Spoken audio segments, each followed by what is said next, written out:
E aí, meu nome é Sturari, esse é o Palavras que Falam e vamos falar de literatura. Se você não conhece o canal, convido você a conhecer porque a gente fala sobre literatura clássica, teoria literária e também sobre produção de literatura. E o objetivo do vídeo de hoje é discutir o que o escritor deve ou não deve escrever. Para começar esse vídeo, eu queria citar um texto em questão, um texto que eu li aqui na Biblioteca Gaiman.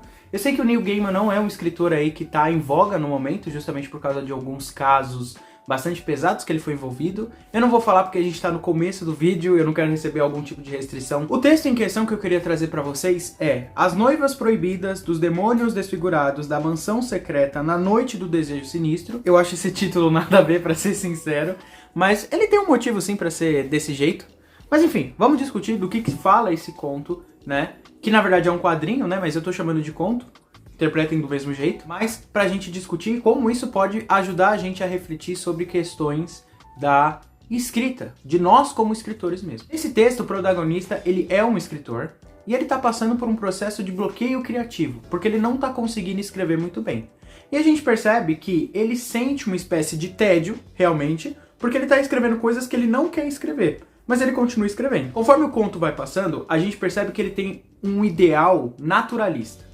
Quando a gente diz ideal naturalista, a gente está querendo lidar com algo que tenta ser o mais fiel possível à realidade, tá? Ele é diferente, por exemplo, de um simples realismo, que fala ali sobre questões da realidade. Ele é puramente fiel. É a realidade nua e crua. Nada que beira ao fantástico vai entrar no realismo. Então tem que ser a realidade nua e crua. Qual que é a graça desse texto? É que esse texto, ele brinca um pouco com a perspectiva do protagonista, que é o escritor, e a perspectiva nossa, do leitor. Por quê? Esse personagem, ele fala que está escrevendo naturalismo, né? Que seria o que é fiel à realidade. Mas quando você vê os textos que ele está escrevendo, são textos relacionados a criaturas místicas, a coisas fantásticas, a monstros, a vampiros, a zumbis, a caçadores, coisas da fantasia mesmo. E a gente começa a pensar, bom, por que isso é natural? Porque quando a gente começa a ler mais pra frente no conto, a gente vai percebendo que a realidade do personagem é uma realidade que pra gente é fantástica.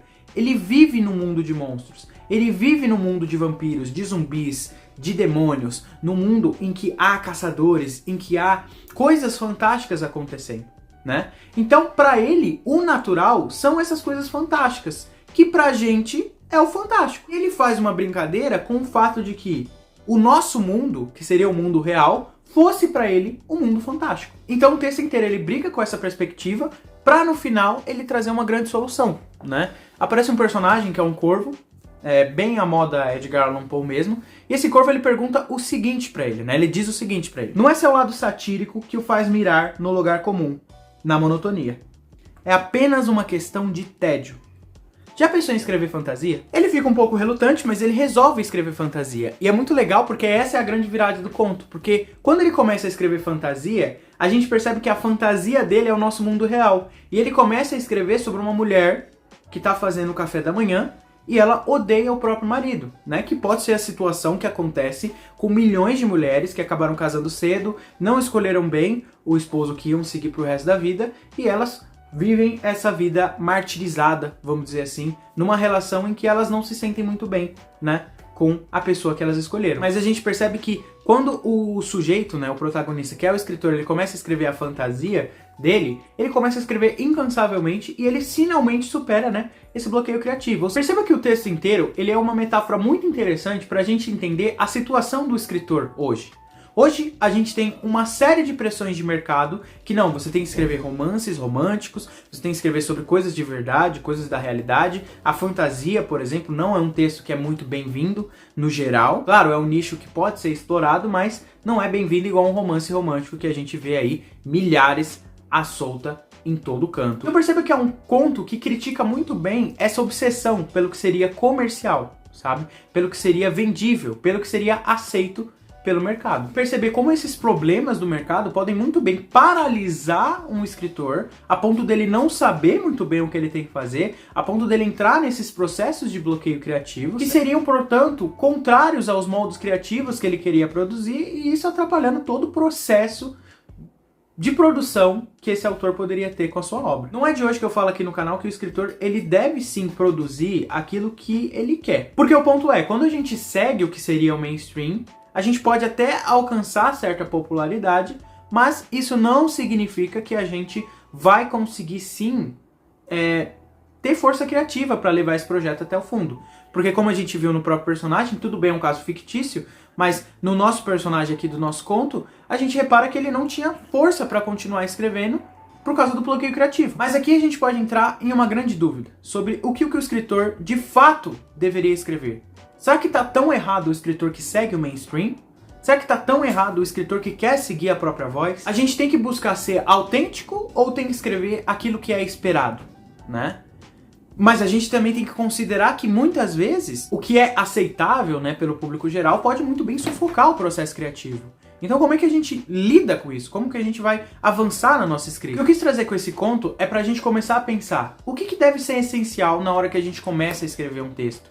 O que a gente deve ou não deveria escrever. Como muito bem a nossa busca por autenticidade, por originalidade pode bater de frente com as exigências do mercado, que infelizmente é um jogo que nós, escritores, vamos ter que jogar. São muitas perguntas, né? Mas quando a gente olha, por exemplo, pro nosso personagem, do conto aqui que a gente acabou de ler, quando ele começou a escrever aquilo que ele queria, ele encontrou meio que a própria voz, ele se perdeu, ele se livrou, na verdade, dessa pressão que a sociedade exigia em relação a ele como escritor. Ele não precisa escrever exatamente aquilo que é real, ele tem que escrever, na verdade, aquilo que ele quer escrever. Mas se você perguntar pra mim que um escritor ele deve escrever, então, só aquilo que ele quer escrever, pode ser um dilema estranho, tá?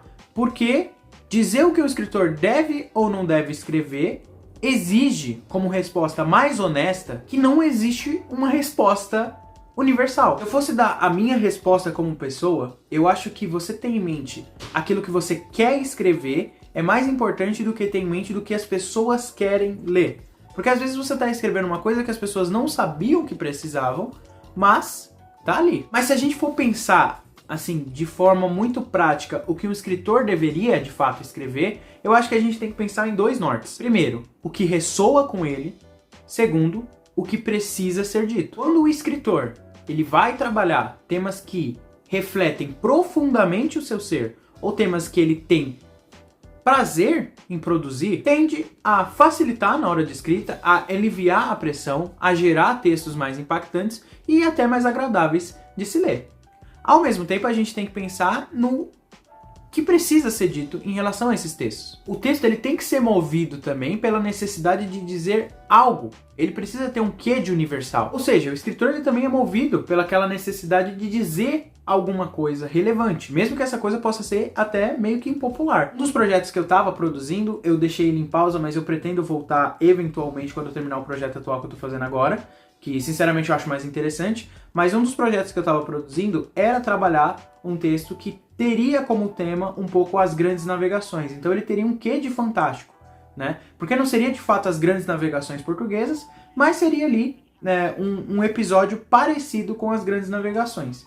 Só que eu ia utilizar as grandes navegações para discutir uma questão muito importante que a gente está vendo hoje em dia, que é o ressurgimento e a problemática do totalitarismo. Que é um problema que a gente está vendo, por exemplo, aqui nas Américas, é um problema que a gente está vendo na Ásia, é um problema que a gente está vendo na Europa também, esse surgimento desses grupos bastante extremistas. Então perceba que eu ia pegar um tema de interesse meu, mas eu ia ter um compromisso sério com a realidade, e não com a realidade que foi vivida, mas com a realidade em que eu estou hoje, né? Então a gente avalia o momento em que a gente está para ver o que a gente pode escrever em relação a isso. Porque, querendo ou não, nenhum texto é isento da realidade, né? Sempre falei isso, volto a repetir. Um livro é escrito por uma pessoa, para uma pessoa. Então, o texto, ele é político. Ele sempre vai ser político. O texto mais isento é um texto político, porque ser isento em posição política é uma posição política. Dentro disso tudo, eu acho que eu dei dois nortes aí que podem ser interessantes para você pensar em você como escritor, né? O que eu devo escrever. Mas eu também quero dar dois nortes para você não seguir, né? Daquilo que você não deveria escrever como escritor, que são bastante óbvios. Você não pode escrever aquilo que você não acredita. Aquilo que não tem valor pessoal para você, aquilo que não é importante para você, você não deve escrever.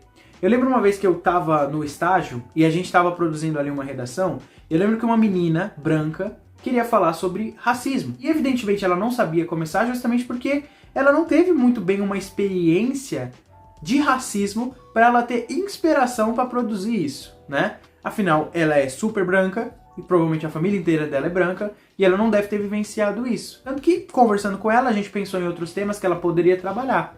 Mas percebe que forçar uma pessoa a escrever uma coisa que ela não tem valor pessoal para ela, isso não significa, por exemplo, que ela não ache que o racismo seja uma discussão importante da gente se ter hoje em dia. Não é isso. Mas ela não tem capacidade de discutir sobre o assunto, né? E você tem que reconhecer. Então, de novo, se algo não tem valor pessoal ou artístico para você, vai criar uma obra sem alma.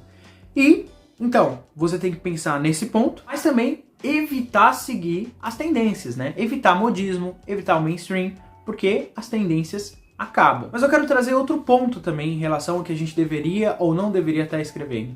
Porque existe um negócio que é o seguinte: se você escrever também apenas o que você quer, vai fazer com que você se isole e vai fazer com que o seu texto seja estranho, chato, muitas vezes. Mas também, claro, você escrever apenas para agradar vai acabar criando uma obra completamente vazia de significado e uma grande satisfação artística contigo. No fundo, gente, essa questão do que o escritor deve ou não deve escrever vai se conectar com uma questão muito mais ampla. Qual é o papel do escritor, sabe? É entretenimento, é provocação, é reflexão. E, na verdade, a resposta mais simples para essa pergunta é utilizar a própria pergunta para responder.